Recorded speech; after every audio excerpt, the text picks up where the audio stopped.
Fox Carolina, the 5 o'clock news starts right now.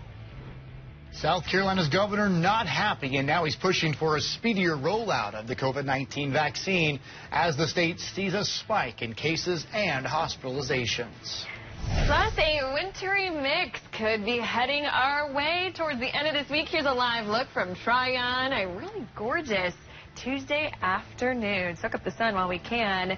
Thanks for joining us on the 5 o'clock news. I'm Victoria Carmen. And I'm Cody Alcorn here with Chief Meteorologist Kendra Kent. And of course, always tricky forecasts. You've got to give props to meteorologists because the mountains, the upstate, you have northeast Georgia.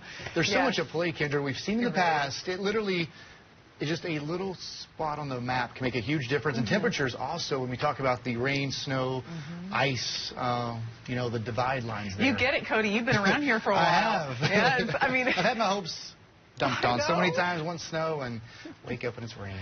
A lot of kids I'm like a could kid relate. when it comes to snow. Yeah, kids and adults alike. I mean, I think a lot of us just would like to see a good, healthy snow. Nothing that causes a lot of problems. Tracking the vaccine, South Carolina's governor, Henry McMaster, says he's not happy. In fact, he's frustrated with the pace of the vaccine rollout in the Palmetto State, but he says he's trying to get the pace picked up.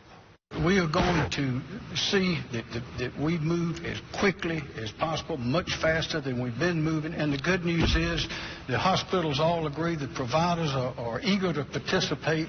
It's taking longer than we wanted, but we're speeding it up right now. The more people that get the vaccination, then the better off we are.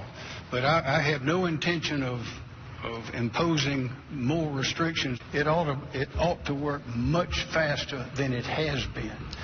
But I will do whatever is necessary to keep our team together and have them working at maximum efficiency and speed to get that vaccine out to the people.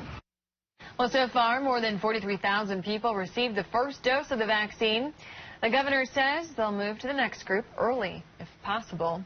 He wants all Phase 1A people to sign up for vaccines by January 15th. The governor says he'll issue orders as necessary if progress is not made and people are not able to get the vaccine without delay. The Tar Heel State's seen they're vaccinating the Group 1A frontline workers and long-term care residents. They're also starting to vaccinate people in the Group 1B, folks over 75 years old. As of today, 109,799 North Carolinians have gotten the first dose. That's 60,000 more than here in South Carolina. And 461 have been vaccinated already with the second dose of the vaccine. Well, speaking of South Carolina, DHEC says the Palmetto State could prevent 450 deaths over the next 3 months if everyone wears a face covering. Interim Public Health Director Dr. Brandon Traxler emphasized the importance of wearing masks to slow down the virus.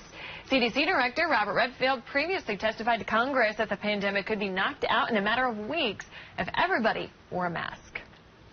Over 2,000 new cases in South Carolina reported by DHEC today, 2,285 to be exact. We've now surpassed 300,000 cases, seen 302,003 in this state. The percent positive still above 30%, folks, and we saw 12 additional deaths. Well, Bon Secours says they are at max capacity. The hospital says they don't want that to be a deterrent, though, to those seeking medical care. They have systems in place that have maximized their use of space, and they have not needed to use the overflow area they set up outside of their ER. And they have a message for those who may be skipping out on medical screenings thinking that hospital doesn't have space.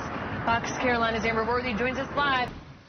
Amber, things happening right now. Incumbent Republican Senator Kelly Loeffler is facing Democratic challenger Raphael Warnock in Georgia's runoff. And, of course, David Perdue up against Democratic challenger Jon Ossoff. Welcome back. Our team coverage continues on the Georgia election. And this evening we are joined by Jamie Kennedy, who is with our sister station, WGCL, in Atlanta. So what is the voter turnout like today in Georgia? We've seen a lot of reports coming out there throughout the day. We are joined by Clemson law professor Kevin Vance to talk about the Electoral College certification process, which will happen tomorrow.